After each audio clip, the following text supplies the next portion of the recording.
Yes sir. ठीक है, आज कॉपी में नहीं डालू। कैपेसिटर, कैपेसिटर स्टार्ट करते हैं।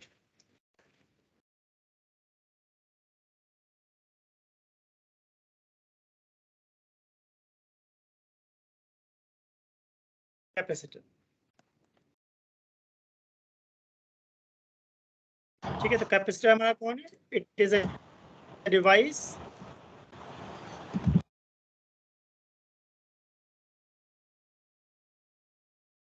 which store charge and potential energy। ध्यान दिया? कैपेसिटर क्या स्टोर करेगा? Charge and energy. कौन सी energy? Potential energy in form of electric field.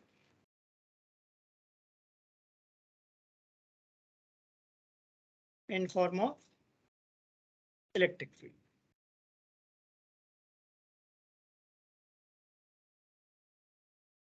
Experimentally देखा क्या कि जो चार्ज होगा वो किस पे डिपेंड करेगा? पोटेंशियल पे। एक्सपेरिमेंटली देखा गया क्यू और वी कैसे हैं? प्रोपोर्शनल है। तो जब प्रोपोर्शनलिटी हटाएंगे तो कोई कांस्टेंट आएगा, C. Very good. Q equal to C. C हमारा कांस्टेंट है, प्रोपोर्शनलिटी कांस्टेंट। ठीक है, जिसको हम लोग क्या बोलते हैं? कैपेसिटेंस। कैसी क्वांटिटी है? स्केलर। यूनिट क्या है इसकी? कूलम पर या फैरेड भी कहते हैं। ठीक है ना, कूलम पर वोल्ट और फैरेड, नॉर्मली फैरेड बोलेगा। तो क्या हम कह सकते हैं C is Q by V, right? अगर हम क्यू को डबल कर दें तो सी पे क्या इफेक्ट पड़ेगा? डबल। और वी पे क्या इफेक्ट पड़ेगा? हाँ। मुझे तो लगता है क्यू को डबल करने पे सी तो सेम रहेगा और वी डबल हो जाएगा। तो फंडामेंटल बात है Q equal to C V और Q is proportional to V. C तो कांस्टेंट है। इसका मैं क्या समझाना चाह रहा हूँ? सी इज इंडिपेंडेंट ऑफ क्यू और वी। नोटिस करा सबने? एग्जाम में क्वेश्चन आता है, C is independent of Q और वी। इसके अलावा अगर मैं चार्ज को इंक्रीज करूंगा तो पोटेंशियल बढ़ेगा, कैपेसिटेंस पे कोई फर्क नहीं पड़ेगा। नोटिस करा सबने? C is independent of Q और V. C depend on shape, size, medium. मतलब शेप मैटर करेगा, स्फेरिकल है, सिलेंड्रिकल है, पैरेलल प्लेट है। साइज छोटा है, बड़ा है, उस पर डिपेंड करेगा। मीडियम पर डिपेंड करेगा, वैक्यूम है, एयर है, वाटर है, ऑयल है, क्या डाला हुआ है। ठीक है, बट सी क्यू और वी पे डिपेंड नहीं करेगा। सब लोगों ने ध्यान दिया ना? इंपॉर्टेंट बात है।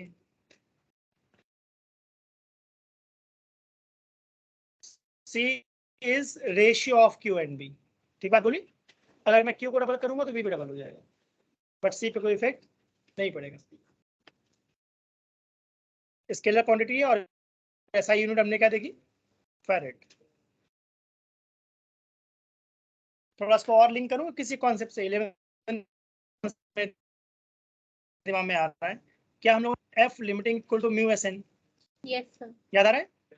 फ्रिक्शन। हाँ, फ्रिक्शन में। तो अगर मैं नॉर्मल रिएक्शन को डबल कर दूंगा तो म्यू एस पे क्या इफेक्ट पड़ेगा? कुछ नहीं, फ्रिक्शन डबल हो जाएगा। सोचो मेरी बात, ठीक है? Yes sir. अगर मैं नॉर्मल रिएक्शन को डबल करूंगा तो फ्रिक्शन भी डबल हो जाता है, बट म्यू पे इफेक्ट नहीं पड़ेगा। म्यू तो क्वालिटी ऑफ मटेरियल है। रफ यूज करोगे तो म्यू ज्यादा होगा, स्मूथ यूज करोगे तो फ्रिक्शन, कोएफिशिएंट ऑफ फ्रिक्शन कम हो जाएगा। सही बात है? वैसे मैंने बहुत क्लियरली यहाँ बोला है, कैपेसिटर एक ऐसी डिवाइस है जिसका काम है चार्ज को स्टोर करना।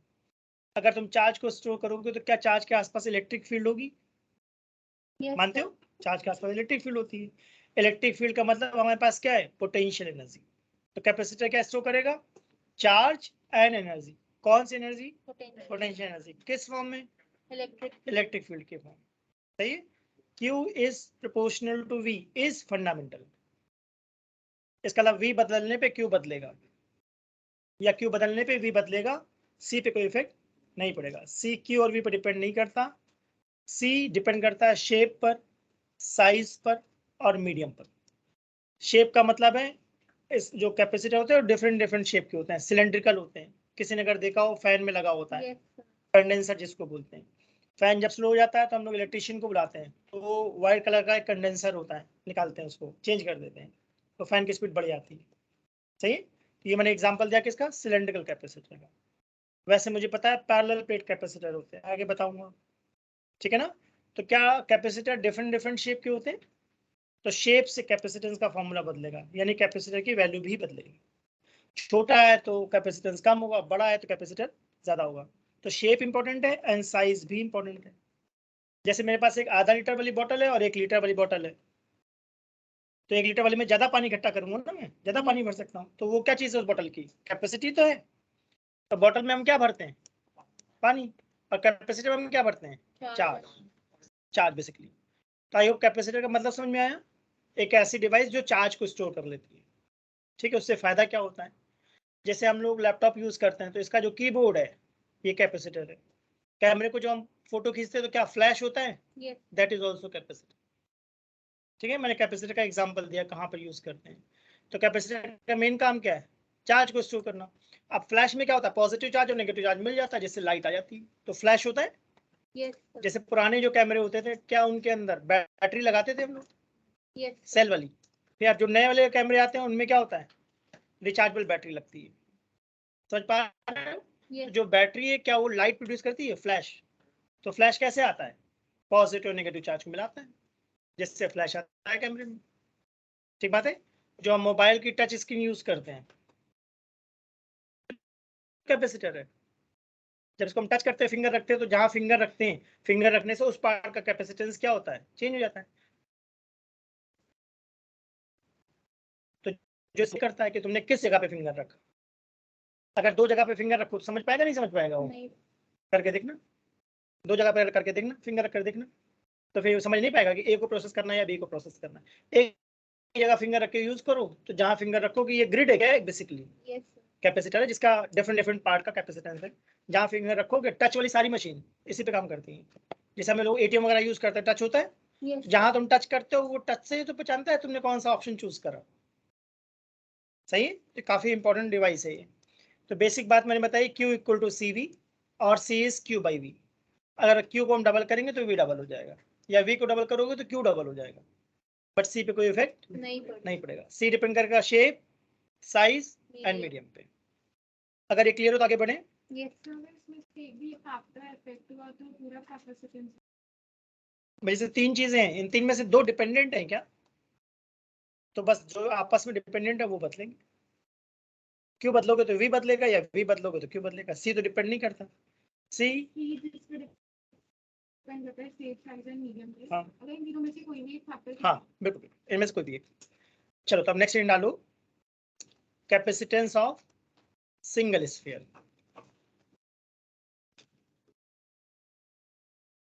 अगर हमारे पास एक सिंगल स्फीयर है तो उसका कैपेसिटेंस कैसे निकालेंगे, तो उसको हम लोग ऐसा लिखते हैं, आइसोलेटेड स्फीयर।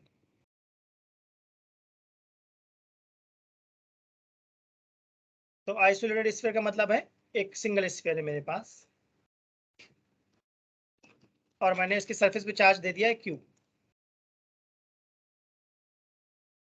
तो क्या स्फीयर की कुछ रेडियस होगी, Yes. R मान ले, और चार्ज कितना है, Q. Q। तो क्या इससे इलेक्ट्रिक फील्ड लाइंस निकल के जा रही होंगी, Yes, sir. पॉजिटिव तो बाहर जा रही होंगी, Radially out. Radially outward. सही बात है ना, Yes. कहाँ जा रही होंगी, इन्फिनिट को। ये बात क्लियर हुई। तो क्या हमने कोई ऐसा फॉर्मूला पढ़ा है पोटेंशियल का, KQ/R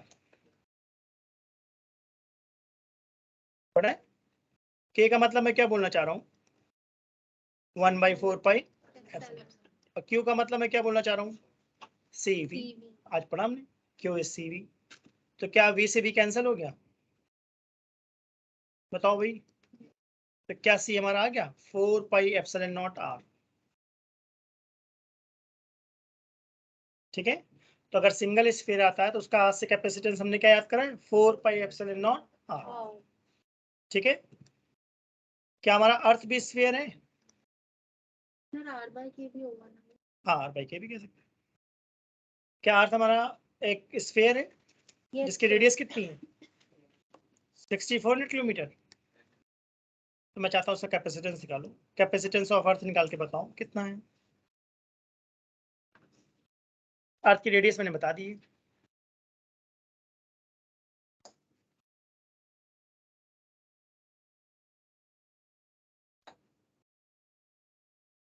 फिर इसको मीटर में कन्वर्ट करना। हमेशा हमेशा फिजिक्स में हमेशा डिस्टेंस मीटर में लेते हैं।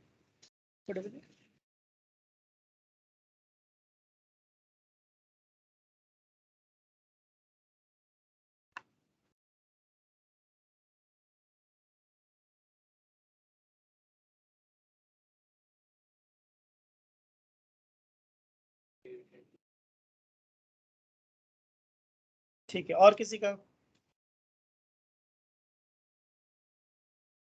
4 pi epsilon naught into R. R को क्या लिखना चाहिए? 6400 इंटू 10⁻3, क्योंकि मैंने बोला हमेशा डिस्टेंस किस में लूंगा मैं? मीटर में। मीटर।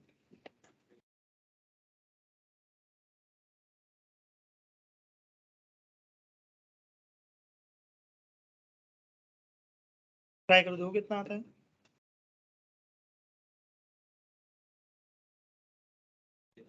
हाँ बेटा, ये ध्यान रखना कि 4 पाई एप्सिलॉन नॉट की वैल्यू क्या डालेंगे हम यहाँ? हाँ, यहाँ गड़बड़ हो जाती है ना। 4 पाई एप्सिलॉन नॉट की वैल्यू डालेंगे 1/9 × 10⁻³ इंटू 6400 इंटू 10⁻3। अब इसको सॉल्व करके बताओ कितना आ गया।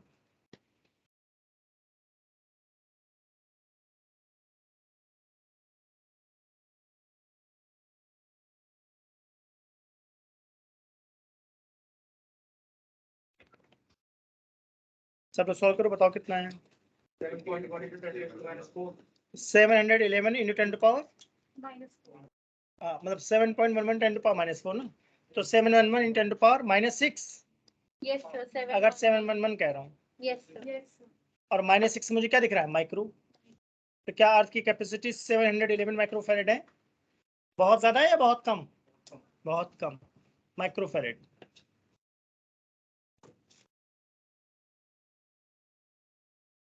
कैलकुलेट करके देख लो। 7 फैराडे के बाद है। फैरेड अलग होता है, फैराडे अलग होता है। फैरेड होता है कैपेसिटेंस की यूनिट, फैराडे होता है चार्ज की यूनिट। इलेक्ट्रोकेमिस्ट्री में पढ़ाया जाता है। 1 Yes, Faraday sir. Is 96500 yes sir. Coulomb, या 1 कूलम इज 96500 फैराडे, कुछ ऐसा होता है। यस सर, ऐसा ही है ना? क्या था एग्जैक्टली याद है? मुझे कुछ कुछ याद आ रहा है। सर। 9650 कूलम भी है ना? हाँ, 1 फैराडे इज 96500 कूलम। हाँ, इलेक्ट्रोकेमिस्ट्री में चलता है वो। Yes sir. M = ZIT। Yes 11th में था, 12th में? सर, अभी है। अच्छा, 12th में। मैंने फैरेड बोला बेटा, फैराडे नहीं बोला, ध्यान देना यूनिट। मैं फिर से लिख देता हूँ, सी की यूनिट मैंने फैरेड बोली है। फैरेड। फैराडे अलग होता है। फैराडे होता है 9650 कूलम। एक बार चेक कर लेना, मुझे कुछ हल्का सा याद आ रहा है। मोस्ट प्रोबेबली यही होगा। अगर ये क्लियर हो तो आगे बढ़े। ठीक है, अब नेक्स्ट लिखो capacitance of parallel plate capacitor. Capacitance of parallel plate capacitor.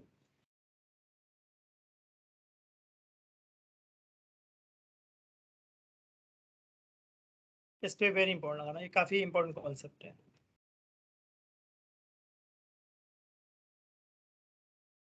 Capacitance of parallel plate capacitor. तो पैरेलल प्लेट कैपेसिटर में क्या करते हैं हम लोग? दो प्लेट लेते हैं। एक प्लेट पे क्या चार्ज दिया मैंने? पॉजिटिव। दूसरी प्लेट पर नेगेटिव। दिख रहा है सबको? Yes sir. ठीक है, एक पे surface charge density plus sigma ली है और दूसरे पर माइनस सिग्मा। तो क्या फर्स्ट चैप्टर में हम लोगों ने कुछ निकाला था ऐसा लेफ्ट में? E net is 0। E net is 0। और इन बिटवीन क्या होती है? Sigma by epsilon naught. Sigma by epsilon naught. Perfect है।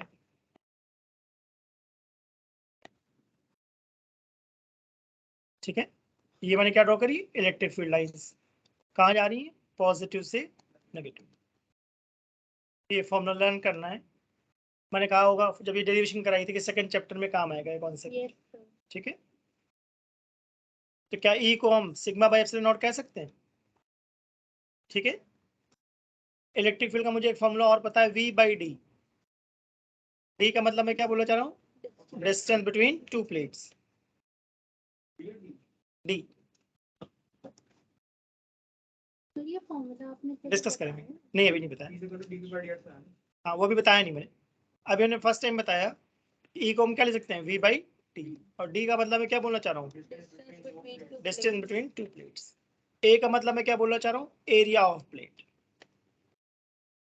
क्या सिग्मा का मतलब क्यू अपॉन ए होता है, और आज हमने पढ़ा क्यू को क्या ले सकते हैं हम, सीवी। सीवी बायोडेटा को बोलते हैं क्या, क्यूरिकुलम विटे, सीवी। तो कभी कंफ्यूजन हो तो याद रखना, सीवी एक साथ होता है। एग्जाम में कई बार लोगों को कंफ्यूजन हो जाता है ना, C equal to Q V या Q equal to C V. Notice करा मेरी बात, तो मैंने बोला Q equal to C V, right. Yes Q equal to C V बोला, C is equal to Q V नहीं बोला मैंने। तो क्या वी से वी कैंसिल हो गया, तो सी हमारा से कितना आ गया, epsilon naught A by D. मैंने यहाँ सी नॉट क्यों लिखा है, ये बताने के लिए कि कैपेसिटर के बीच में क्या फिल करा मैंने भी, एयर। अब अगर तुम कुछ और फिल करोगे, वाटर या ऑयल या वुड, तो कैपेसिटेंस चेंज हो जाएगा। तो सी नॉट का मतलब क्या है, एयर में या वैक्यूम में। अब मान लो तुम कह रहे हो सी नॉट नहीं, मुझे सी मीडियम चाहिए, तो क्या मैं इसको एप्सिलॉन मीडियम कहूंगा, yes sir, epsilon M A by D. और एप्सिलॉन एम का फॉर्मूला क्या होता है, एप्सिलॉन नॉट इनटू के। अगर नहीं समझ में आया तो थोड़ा सा मैं डिटेलिंग करूँ इसकी, वो डाइलेक्ट्रिक डायरेक्ट कांस्टेंट बना। के का दो फॉर्मूला पता है मुझे, एक पता है F naught by F M, और दूसरा होता है epsilon M by epsilon naught. तो क्या सिंपल शब्दों में मैं ऐसा कह सकता हूँ, C medium is C naught into K.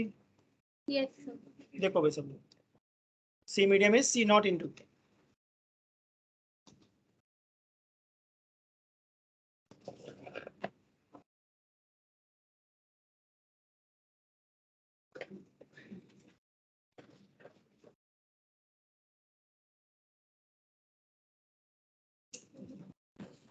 तो अगर ये क्लियर हो तो आगे बढ़े। यस सर, तो ध्यान से देखो, सी हमारा किस पे डिपेंड कर रहा है, ए पर, एरिया पर, मतलब साइज पर।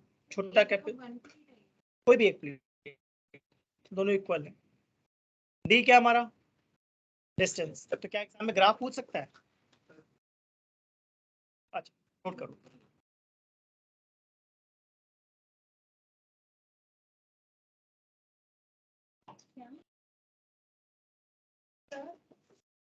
सर अगर इन प्लेट्स में नेगेटिव और नेगेटिव चार्ज हुआ तो पैरेलल प्लेट कैपेसिटर हम चाहते हैं कि एक पे पॉजिटिव और दूसरे पे नेगेटिव हो।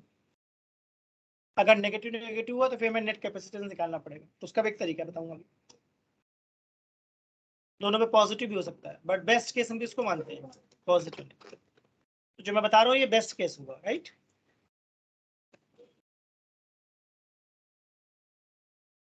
कर रहे होंगे नोट। देखते भाई हमने क्या क्या फॉर्मूला पढ़ा। हमने पढ़ा सी मीडियम का फॉर्मूला क्या है, सी नॉट के, सही है। और इस सी नॉट को हम क्या ले सकते हैं, epsilon naught A by D into K. तो क्या एग्जाम में ग्राफ पूछ सकता है, सी वर्सेस ए का ग्राफ कैसा बनना चाहिए, स्ट्रेट लाइन। सही बात है। सी वर्सेस डी का ग्राफ रेक्टेंगुलर है, लॉजिकल है। टच नहीं हुआ, ध्यान, टच मत करा देना। सी वर्सेस के का ग्राफ स्ट्रेट लाइन। हाँ ऐसा कुछ कुछ एंगल पे प्रोपोर्शनल। तो हम चाहते जो हमारी डिवाइस है जो चार्ज को स्टोर कर रही है, लाइक पावर बैंक, वो कम चार्ज स्टोर है या बहुत ज्यादा, बहुत ज्यादा। जितना ज्यादा चार्ज स्टोर करेगा उतना अच्छा बैकअप देगा क्या, यस सर, सही। हम चाहते हैं हमारी मोबाइल की बैटरी ऐसी हो जो एक दिन डिस्चार्ज हो जाए या 1 वीक चले, 1 वीक चले, या पावर बैंक ऐसा हो जिसको एक बार चार्ज कर दूं 1 मंथ तक चलता है। इसका मतलब कैपेसिटेंस अगर ज्यादा हो तो ज्यादा चार्ज स्टोर करेगा क्या, तो के जितना ज्यादा है कैपेसिटेंस उतना अच्छा माना जाएगा। एरिया ज्यादा या कम, ज्यादा, और डिस्टेंस कम, यानी कॉम्पैक्ट डिजाइन होनी चाहिए, पास पास होनी चाहिए और बड़ी बड़ी शीट्स होनी चाहिए। ठीक है, आई होप सबको क्लियर हो गया ये। सर यहाँ एरिया सरफेस एरिया ले, surface area of one plate, surface area of one plate. अगर ये क्लियर हो तो आगे बढ़े। तो हमने स्फेरिकल कैपेसिटर, सिंगल स्फीयर देख लिया, पैरेलल प्लेट कैपेसिटर देख लिया, राइट। यस अब क्या कैपेसिटर चार्ज स्टोर करता है एंड एनर्जी, बढ़िया, तो आप कॉपी में नहीं डालो, एनर्जी स्टोर इन कैपेसिटर।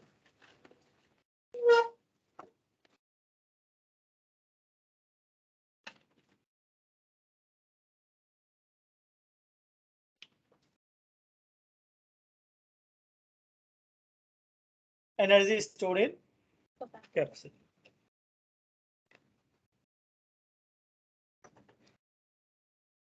तो फ्रिक्वेंटली हम लोग कौन सा यूज करेंगे, पैरेलल प्लेट। इसके अलावा हमारे पास 2 प्लेट्स हैं, यस एक पॉजिटिव प्लेट है, दूसरी नेगेटिव प्लेट है। तो एक पे चार्ज अगर प्लस की हुई तो दूसरे पे कितना ले लिया है, माइनस माइनस की। ठीक, अब इन्फिनाइट पे एक चार्ज है, स्मॉल चार्ज dq, तो अगर मैं इसको इन्फिनाइट से ला रहा हूँ प्लेट ए पर, तो क्या कुछ वर्क डन करना पड़ेगा, ठीक है ना। ठीक है, तो ध्यान से देखना, लिखा है और कितना पोटेंशियल डिफरेंस है,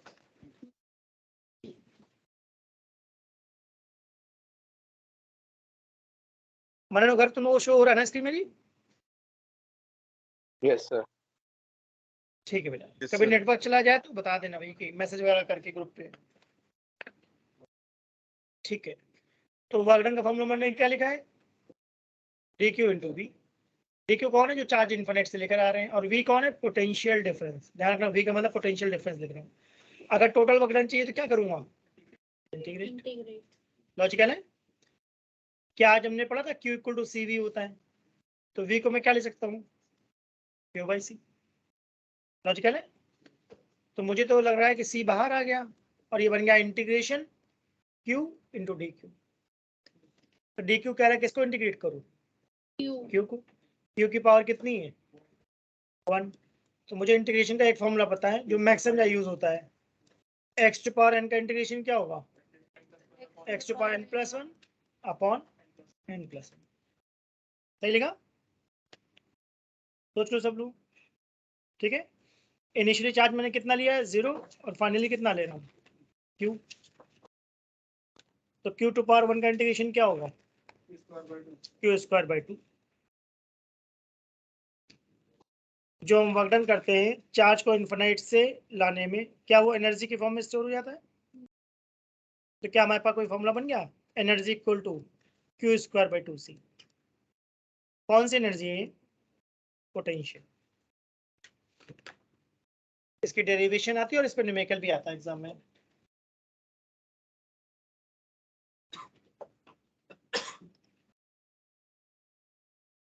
डी को चार्ज को मैं इन्फिनाइट से ला रहा हूँ प्लेट ए पर धीमे धीमे, ठीक है। तो वर्क डन का फॉर्मूला क्या है, जो भी चार्ज ला रहे हो इनटू जो भी पोटेंशियल डिफरेंस है। तो चार्ज हम क्यू ला रहे हैं या डी क्यू ला रहे हैं, डी क्यू मतलब स्मॉल चार्ज है। अगर ये क्लियर हो तो आगे बढ़े।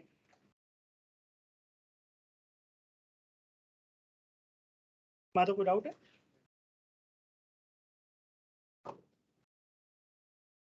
ऐसे डिफरेंशिएशन का क्या फॉर्म था, डिफरेंशिएशन का फॉर्म होता है n x to power n minus 1। Differentiation और इंटीग्रेशन में बहुत सारे फॉर्मूले हैं, बट मैं कहता हूँ कम से कम एक फॉर्मूला जरूर पता होना चाहिए, फंडामेंटल पावर वाला। 99% जगह हमारा काम चल जाता है ना इससे। यस तो ये थ्रेशोल्ड है, इससे कम नहीं पता होना चाहिए, इससे ज्यादा पता है तो और अच्छी बात है। कहीं डाउट है तो मुझसे पूछ लो। आगे बढ़े, सबका हो गया।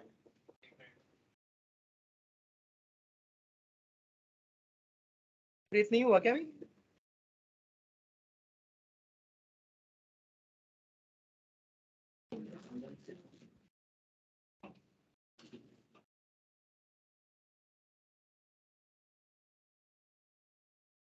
आगे बढ़े प्रताप।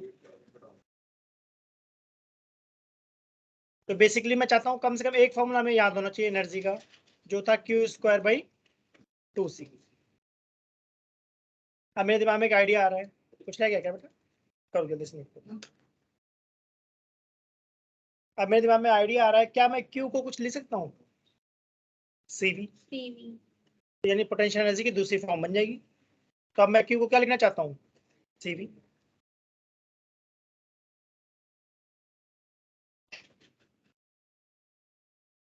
देखो Q को लिख दिया मैंने CV का होल स्क्वायर बाई 2C।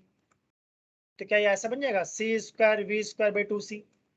तो बेसिकली हाफ CV² बन गया क्या? तो मुझे ये फॉर्म बहुत आसानी से याद रहती है, half CV² is like half mv²। थोड़ा समझ में आया मैंने क्या बोला? सिमिलर है क्या? जैसे काइनेटिक एनर्जी हम हाफ mv² लिखते थे, वहां पे v स्पीड था, m मास था। अभी मैंने क्या बोला? हाफ CV² में v पोटेंशियल डिफरेंस है एंड c कैपेसिटेंस है। फिर से मेरे दिमाग में एक आइडिया आ रहा है, क्या CV² को CV इंटू वी कह सकता हूँ? Yes sir. क्योंकि CV मुझे क्या सोच रहा हूँ मैं, CV को क्या लिख दो? Q। तो क्या एक फॉर्म और बन गई? Half QV। तो मैं डिफरेंट फॉर्म बना रहा हूँ, राइट? यस। इनमें से जो फॉर्म याद कर लो जो तुम्हें अच्छी लगे, सबसे आसान। मुझे सबसे आसान कौन सी लगती है? Half CV²। सारी याद कर लो तो बहुत ही बढ़िया है, अदरवाइज एटलीस्ट एक तो याद होनी ही चाहिए।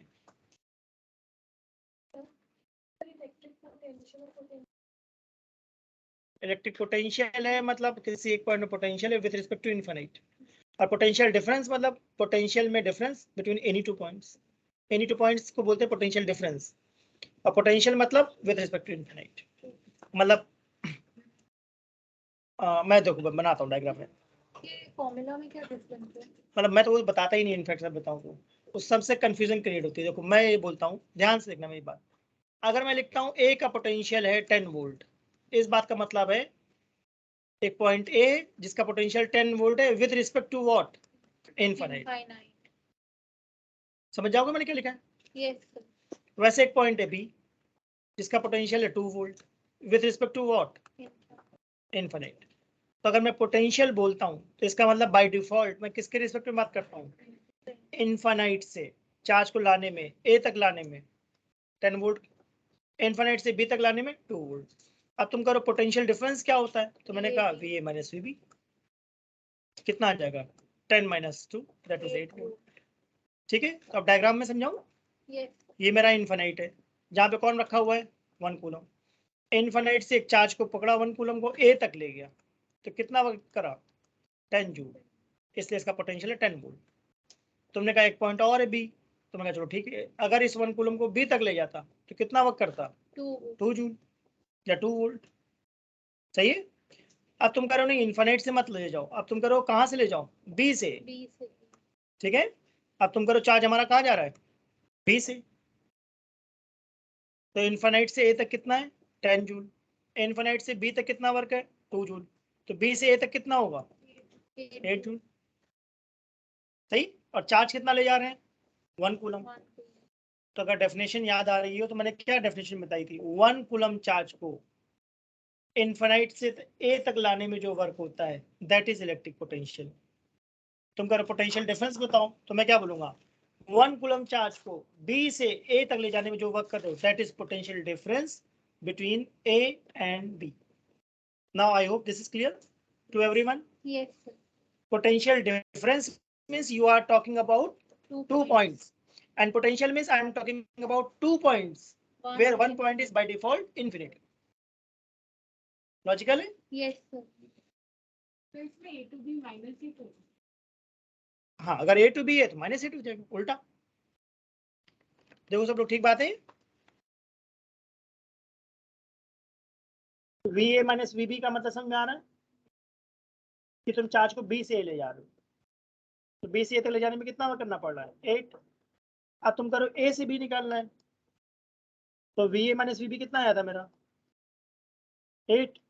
तुम करो नहीं V B minus V A निकालो, तो मुझे क्या लिखना चाहिए -8। ठीक है, तो मुझे लगता है अगर एक कॉन्सेप्ट को अच्छे से कर लूँ तो क्या उसका उल्टा कॉन्सेप्ट अपने आप बन जाता है। Yes. जैसे कि अगर मुझे बहुत अच्छे से याद है कॉन्वेक्स लेंस की फोकल लेंथ पॉजिटिव है, तो कॉनकेव याद करने की जरूरत नहीं है ना। लॉजिकल बात बोली, मुझे एक बहुत अच्छे से याद है कॉन्वेक्स लेंस की फोकल लेंथ पॉजिटिव होती, कॉनकेव की क्या होती मुझे याद नहीं है, बस ये पता उल्टा होती। और अगर मुझे डाउट है कॉन्वेक्स की क्या होती कॉनकेव की क्या होती है, तो फिर हमेशा कंफ्यूजन बना रहेगा, राइट। Yes. एक अच्छे से कर लो, किसी एक को अच्छे से याद कर लो, कॉन्वेक्स की फोकल लेंथ पॉजिटिव, बस बात खत्म। Concave negative. वैसे मैंने बोला पोटेंशियल और पोटेंशियल डिफरेंस में अगर इन्फिनाइट से चार्ज ला रहा हूँ तो उसको मैं क्या बोलूंगा Potential.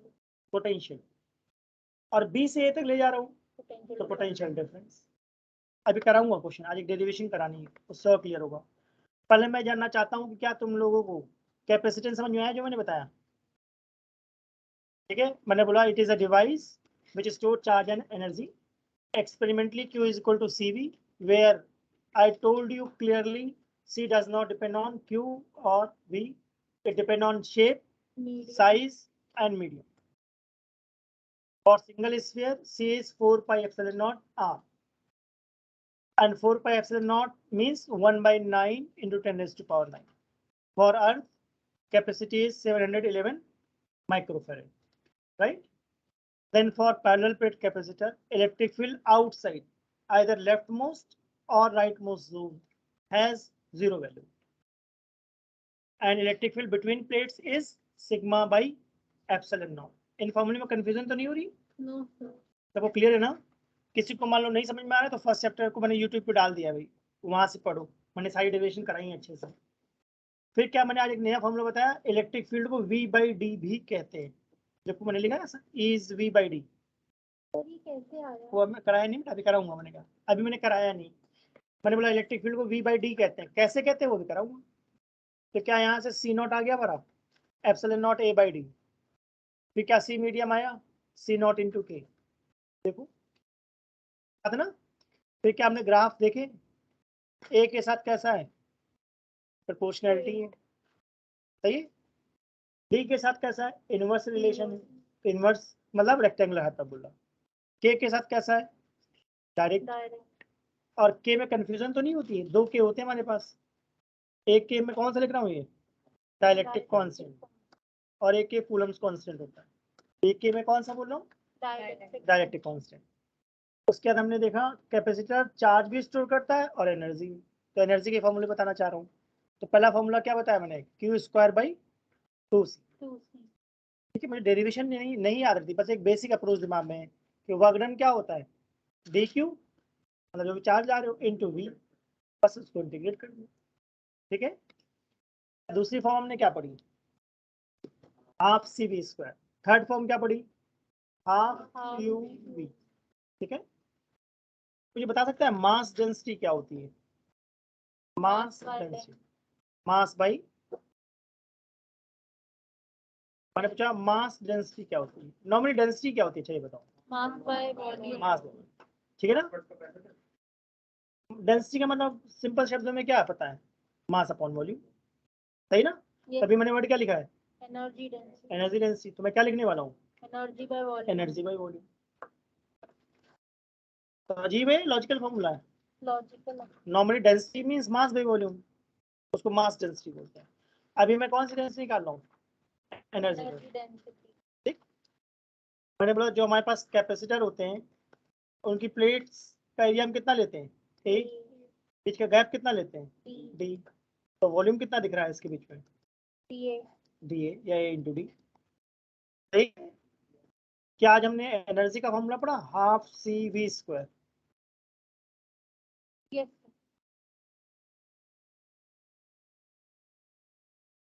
ठीक है ना, हाफ सी वी स्क्वायर में सी क्या है epsilon naught A by D,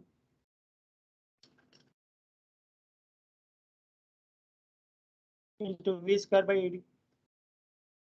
क्या ए से ए गया बताओ भाई सब लोग। तो मुझे तो दिख रहा है half epsilon naught V square by D square, जिसको मैंने क्या लिख दिया है,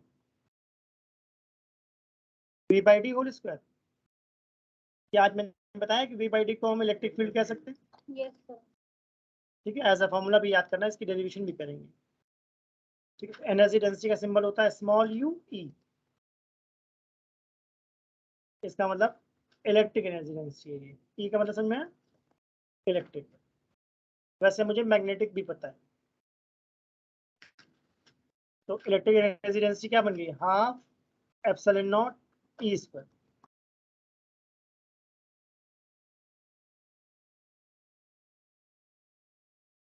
आई होप सबको फॉर्मूला समझ में आया। ये small है या mu है? स्मॉल यू, स्मॉल यू,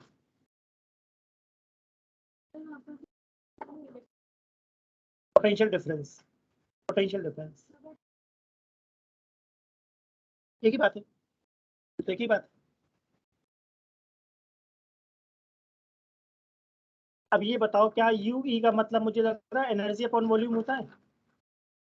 बताओ भाई, एनर्जी डेंसिटी का मतलब हमने क्या पढ़ा था, एनर्जी अपॉन वॉल्यूम। तो क्या यहाँ से एक फॉर्मूला और बन रहा है? क्या एनर्जी को मैं कह सकता हूँ half epsilon naught E square ए डी। अगर काउंट करोगे तो मुझे लगता है टोटल 5 फॉर्मूले बन गए हमारे पास एनर्जी के, एनर्जी और एनर्जी डेंसिटी मिलाकर। चेक करो, पहला फॉर्मूला मैंने क्या बताया, क्यू स्क्वायर बाई 2c, दूसरा half C B square, third half Q V या Q V by 2, fourth energy density का half epsilon naught E square, and last energy का half epsilon naught E square into A D. अगर ये सारा clear हो तो आगे बढ़ेंगे। हाँ, एक ही बात, एडी बोलो या वॉल्यूम बोलो, एक ही बात है।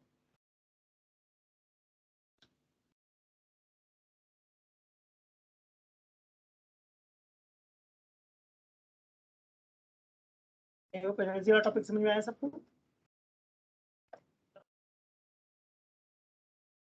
अब नेक्स्ट डालो, रिलेशन बिटवीन कितने फॉर्मूलाज बने थे? 5 Q square by 2c, half Q we,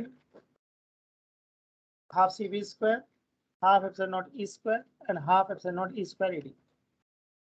next चलेंगे relation between electric field and potential. ठीक है, इससे क्वेश्चन बनते हैं, तो वेरी इंपॉर्टेंट कॉन्सेप्ट है।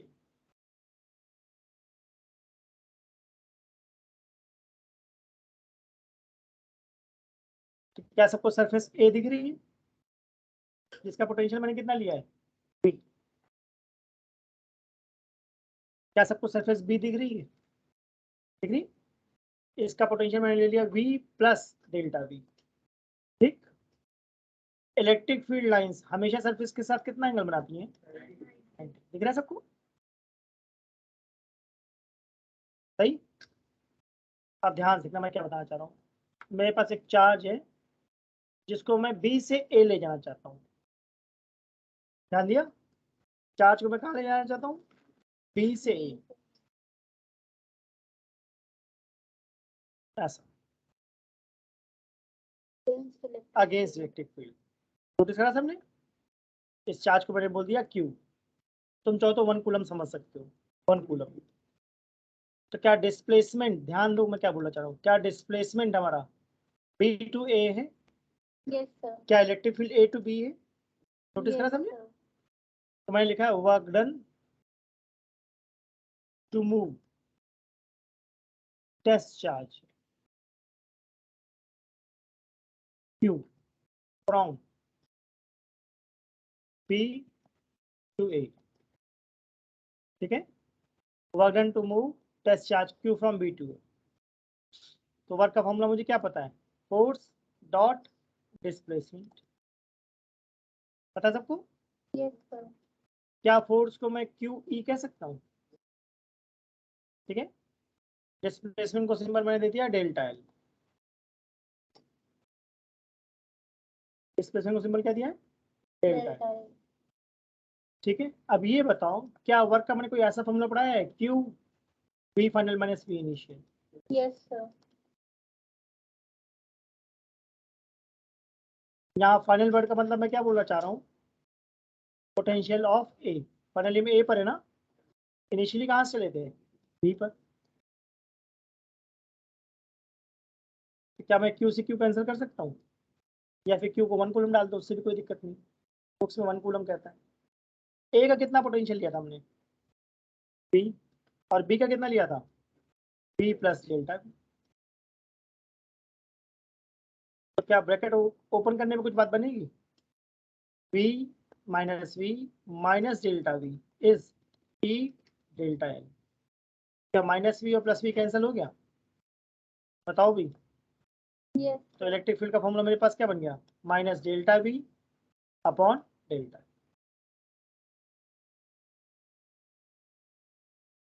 Electric field is minus delta we upon delta L. ठीक है, बहुत ही इंपॉर्टेंट बात है। इस फॉर्मूले से हम दो रिजल्ट निकालेंगे। पहला रिजल्ट, नेगेटिव साइन का मतलब है,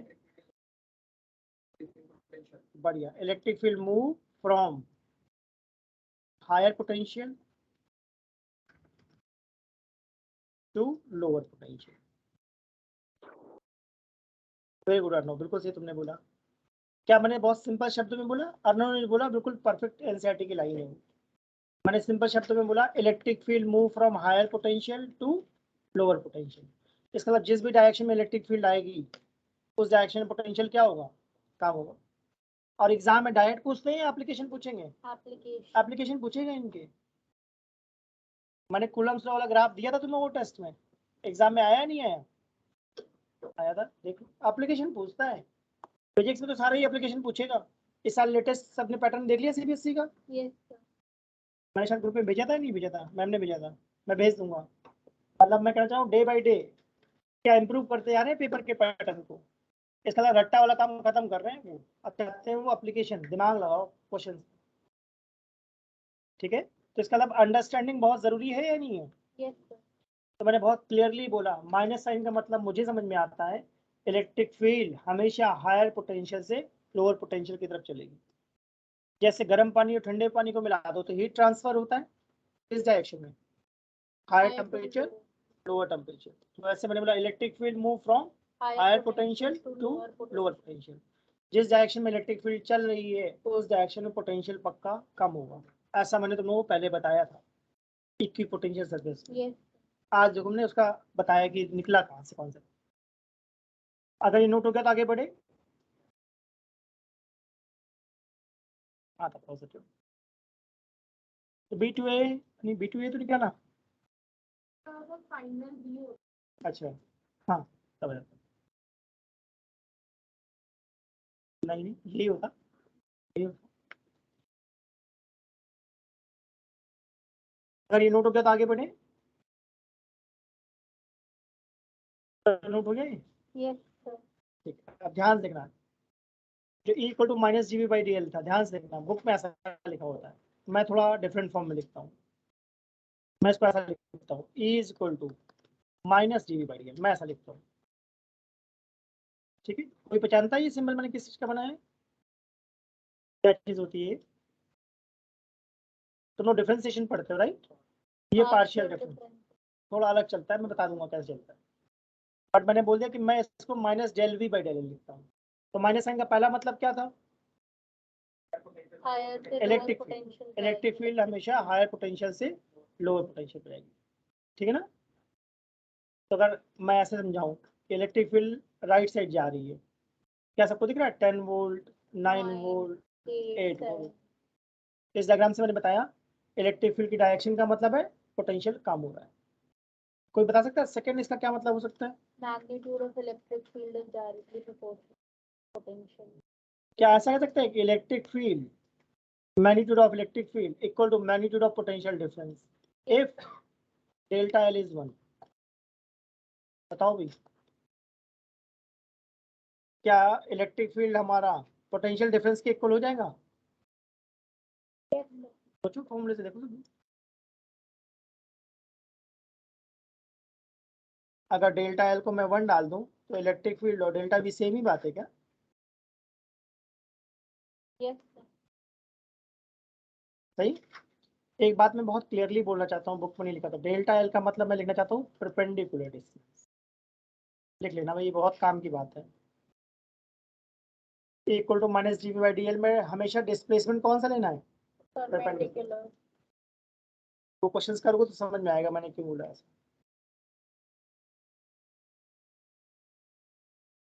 तो इस पे एक सिंपल क्वेश्चन ट्राई करेंगे तो एक अच्छे लेवल का सिंपल लेवल का क्वेश्चन ऐसा आता है कि कोई क्वेश्चन देखा एग्जाम में, पोटेंशियल सपोज कितना है x टू पावर 5, ठीक, तो इसका डिफरेंशिएशन क्या आएगा?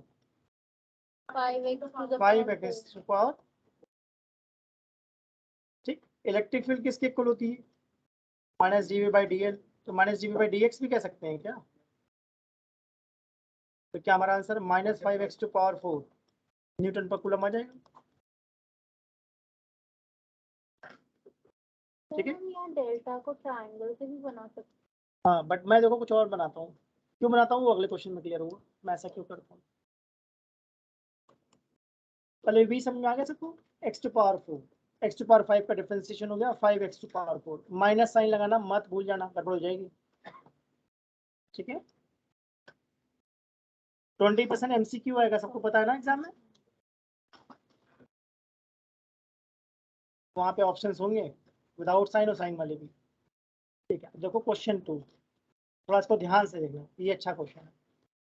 पोटेंशियल है x to power 4 y plus Y square Z cube, ऐसा आ गया एग्जाम, ठीक।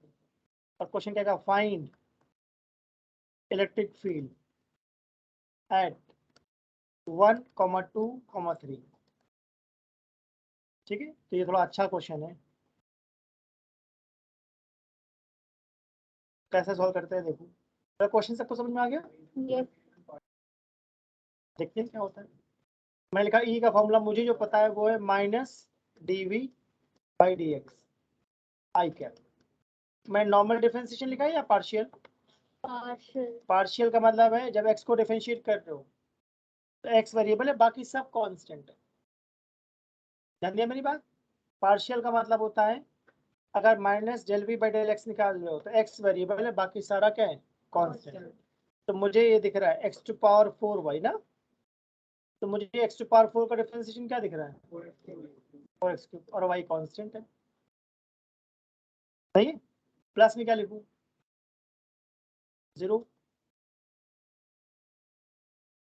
देख लो भाई सब लोग, y square Z cube constant है क्या? Yes. उसका डिफरेंशिएशन 0 हो गया। और क्वेश्चन में x की वैल्यू क्या दी थी? 1 पुट कर दूं, और y की 2, तो मुझे तो लगता है -8 आई कैप आ जाएगा।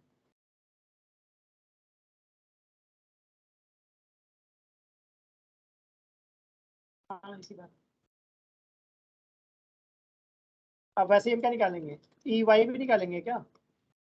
इस बार क्या लिखोगे? Minus del we by del y. इस बार किसको डिफरेंशिएट करेंगे? वाई को, बाकी सब कांस्टेंट, सिर्फ वाई वेरिएबल, बाकी सब कांस्टेंट मैंने वर्ड यूज करा है। तो क्या लिखना चाहिए? x पावर 4 y का differentiation 1 plus 2 z cube. z cube कहाँ जाएगा? अगर सारे फॉर्म एक साथ है तो उनको 0 मुझे नहीं पता बेटा, मुझे नहीं पता। मुझे तो बस एक सिंपल सी बात समझ में आती है, डिफरेंशिएशन कैसे करते हो, बस वही लगा दो जैसे करते हो।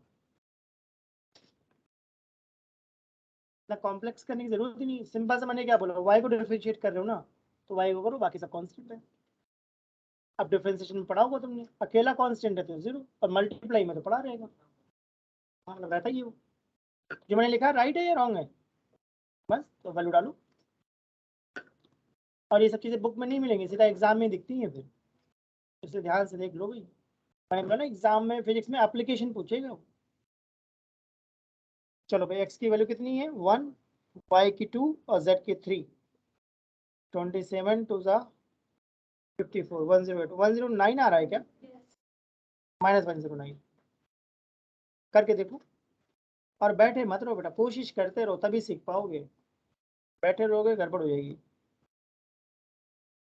कोशिश करते रहो, जिनका वाई आ गया वो लोग जेड निकालो।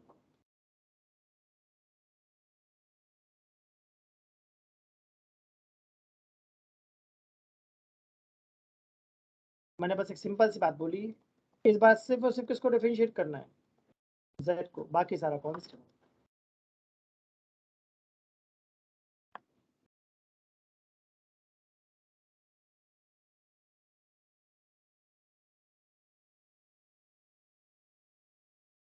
अब जिसके दिमाग में जो आइडिया आ रहा है एग्जीक्यूट करो। मेरे दिमाग में तो ये बात चल रही है।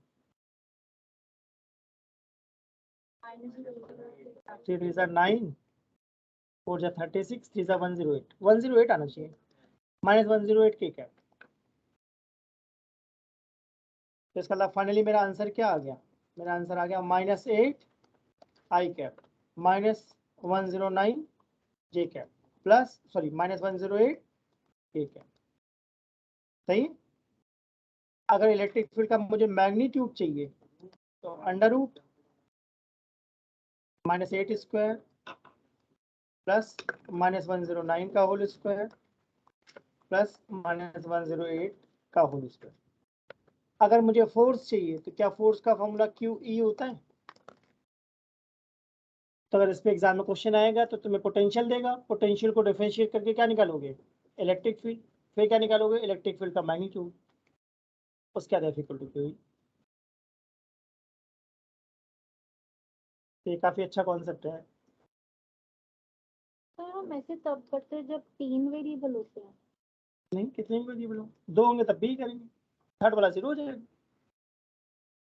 मतलब मैं हमेशा ही सोचता हूँ EX EY EZ जो नहीं हो 0 हो जाएगा। अगर हमारा फंडामेंटल तरीका सही है तो आंसर हमेशा मैच होगा, चाहे 1 वेरिएबल हो, चाहे 2 वेरिएबल हो, चाहे 3 वेरिएबल हो। हम 3 वेरिएबल तक ही सॉल्व करते हैं XYZ। तो अगर मैंने 3 वेरिएबल सिखा दिया तो एग्जाम में 2 वेरिएबल आया या 1 वेरिएबल आया तो तुम्हारे लिए बहुत ही आसान है।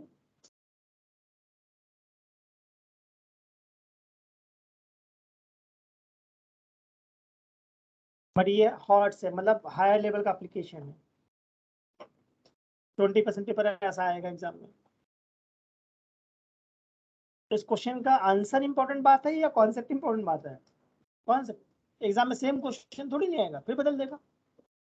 तो आंसर मत देखो, ध्यान दो। लॉजिक बेसिकली जो मैं कहता हूँ कि भाई अगर पोटेंशियल दिया हुआ है इलेक्ट्रिक फील्ड कैसे निकालोगे, डिफरेंशिएट कर दो। ठीक है, तो एक बार समरी बना दे आज की क्लास की, क्या पढ़ाया मैंने। हाँ बेटा, दोनों चीज निकालना चाहिए, दोनों चीज निकालनी चाहिए। ठीक है बेटा, देख लो आज मैंने क्या पढ़ाया। आज पढ़ा Q = क्या होता है, सारे फॉर्मूले बता रहा हूँ, देख लो भाई। अगली क्लास अब क्वेश्चन कराऊंगा क्या इन पे, तो देख लो भाई। पहला फॉर्मूला हमने पढ़ा Q = CV, दूसरा C = 4πε0 R सिंगल स्क्वायर के लिए। अभी सिंगल स्क्वायर पढ़ाया है, डबल स्क्वायर भी होता है। क्या हमने पढ़ा, पैरेलल प्लेट कैपेसिटर का C होता है ε0A/d इनटू K, अगर K है तब।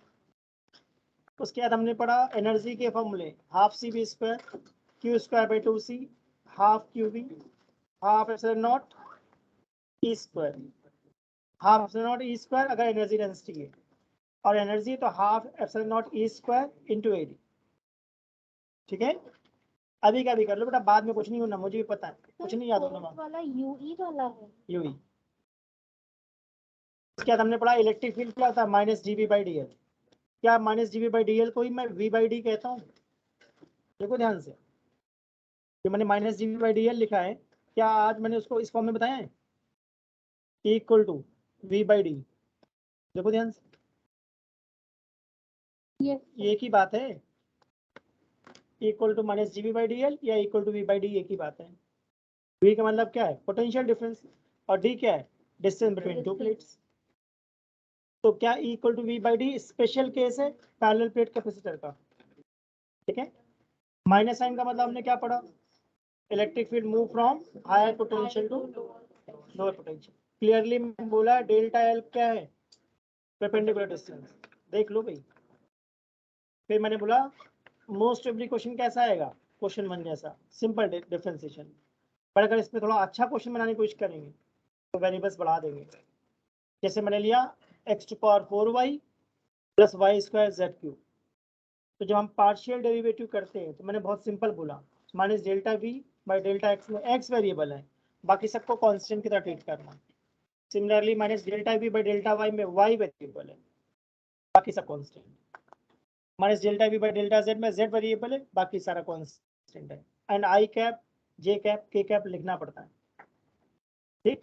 और माइनस साइन भी मैंने बोला है कि ध्यान रखना माइनस साइन छूटना नहीं चाहिए, ठीक है। ठीक है, आज यहाँ तक करते हैं, नेक्स्ट टाइम इन पे फिर न्यूमेरिकल्स करवाऊंगा, ठीक है। मनन और गर्क नो समझ में आया बेटा क्या कर पाया? Yes sir.